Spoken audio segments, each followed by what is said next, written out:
ጉድ አይዲያ ይባላል። ጉድ አይዲያ ሁላችሁም ፈለው አድርጉት። በተለይ ሙስሊሞች ሐቅ አለብን ወላሂ።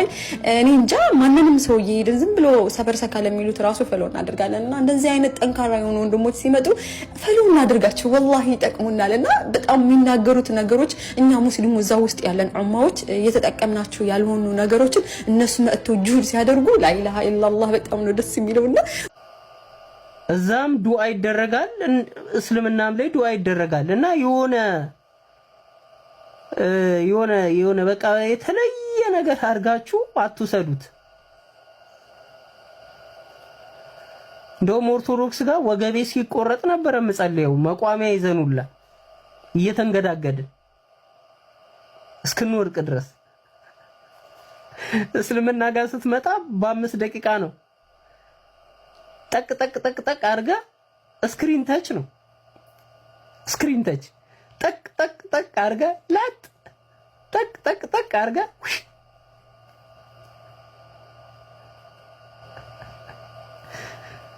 ኦርቶዶክስ ጋር እኮ ነገር ኦርቶዶክስ ጋር ወገቤን ይዤ ነበር የምጸልየው። ወገቤን ያውም ማለት ነው ሪል የሆነ ጸሎት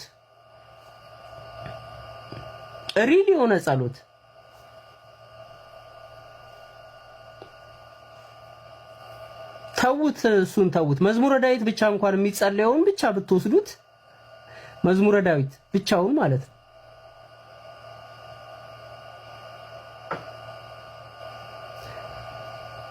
ሶስት መዝሙረ ዳዊት ከ150ዎቹ ሶስቷን ምዕራፍ ብታነቧት ጸሎት ነው። የመዝሙረ ዳዊት ጸሎት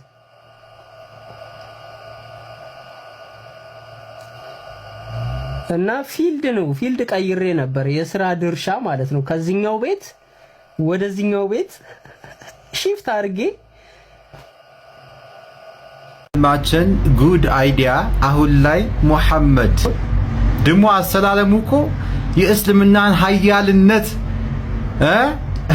የሚያሳይ የሆነ አሰላለም ነው የሰለመው። ወላሂ እንግዲህ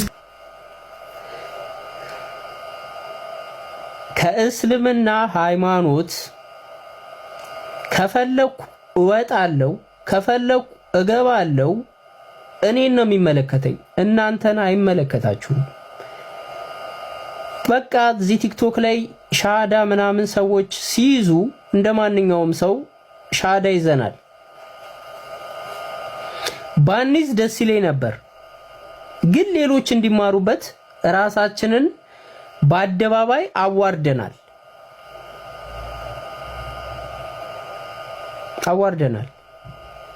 ዛሬ ለኔ ያለፈው ጊዜ ለኔ እንደ ውርደት ነው። አሁን ሳስበው እንደ ውርደት ነው የሚሰማኝ። አንቲ ክርስቲያን ልሆን አይደለም ሙስሊም የሆንኩት፣ ሰላማዊ ሙስሊም ነው የሆንኩት። በሰላም ከክርስቲያኖች ጋር ቀረቤታ ያለው እንደዛ አይነት አካሄድ ነው እኔ የምከተለው። እንደዛ አይነት አካሄድ መከተሌ ደግሞ ሌሎቹ አልወደዱትም። ልታስመታው ነው እንትኑን እንደዚህ የኛ ጋር የለም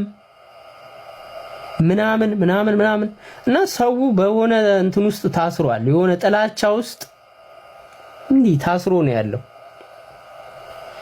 ለዛ ነው ራሴን ገለል አርጌ ለብቻዬ ቆም ያልኩት።